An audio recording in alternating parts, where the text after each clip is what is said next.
Good morning, everyone. I'll be presenting a paper on factors associated with visual outcome in indirect traumatic optic neuropathy. Traumatic optic neuropathy is a rare cause of permanent visual disability following trauma. In recent years, the incidence has increased and it ranges from 0.7 to 2.5%. The injury to the optic nerve can be either direct or indirect. Mechanism of indirect injury is due to stress transmitted through the soft tissues and skeleton, leading to the nerve damage and compression and disruption of the pial vessels, leading to vascular compromise. The treatment options include observation, steroids, and surgical decompression. Visual outcome in traumatic optic neuropathy patients is unpredictable, and the decision to treat or not is yet a question to be answered. So the purpose of this study is to obtain the demographic profile of traumatic optic neuropathy and to find whether low-dose steroids and surgical treatment showed any beneficial effect, and to analyze the possible factors that can affect the visual outcome in patients with indirect traumatic optic neuropathy. So we conducted a retrospective review of medical records of patients admitted in JIPMER with indirect traumatic optic neuropathy from February 2017 to February 2018. All patients who presented within 8 hours of injury and had a minimum follow-up of 1 month were included. Those with direct TON and patients with altered sensorium, as well as patients with associated or ocular injuries contributing to the visual loss, were excluded. These were the data collection included baseline characteristics like age, gender, nature of trauma, time of presentation, associated ocular and systemic injury, clinical characteristics, the type of intervention done, and the visual acuity. The diagnosis of traumatic optic neuropathy was based on the history of acute drop in vision following trauma with RAPD, loss of color vision or visual field defect, and we did CT brain and orbit to look for optic nerve's bony impingement. Patients without bony impingement of the optic nerve were treated with low-dose intravenous methylprednisolone 250 mg QID for 3 days, followed by oral prednisolone 1 mg for 11 days. Those who had bony impingement of the optic nerve in CT were treated with endoscopic optic nerve decompression. Visual recovery was defined as improvement in 2 Snellen's lines at 1 month post-injury. So we had 53 patients with indirect, of which 6 had recovery inadequacy, altered sensorium. So remaining 21 were included in our study. So the mean age of the patient was 31.6 years, and majority of them, 90% were males. Road traffic accident was the most common cause identified in 17 patients, that is 81%. The mean time of presentation was around 3.65 hours.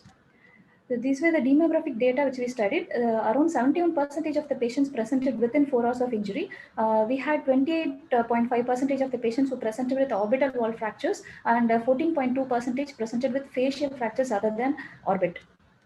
38 patients had associated intracranial pathology, and 19 patients had no other pathology. So 13 patients, the vision at presentation was PL negative in 13 patients, and 662 PL plus in 5 patients, and more than 660 in 3 patients.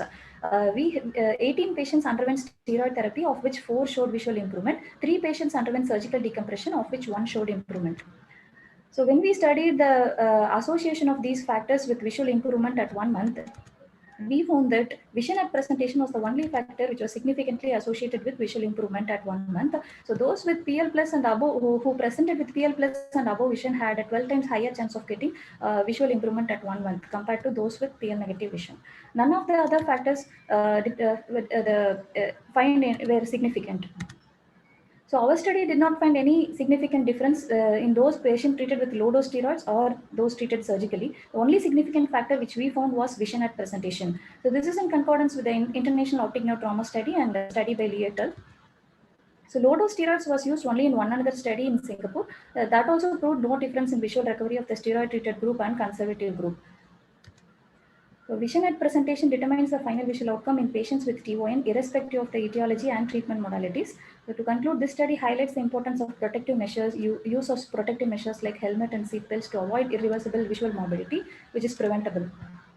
The limitation of my study is that we had a smaller sample size and it's a retrospective design. Thank you.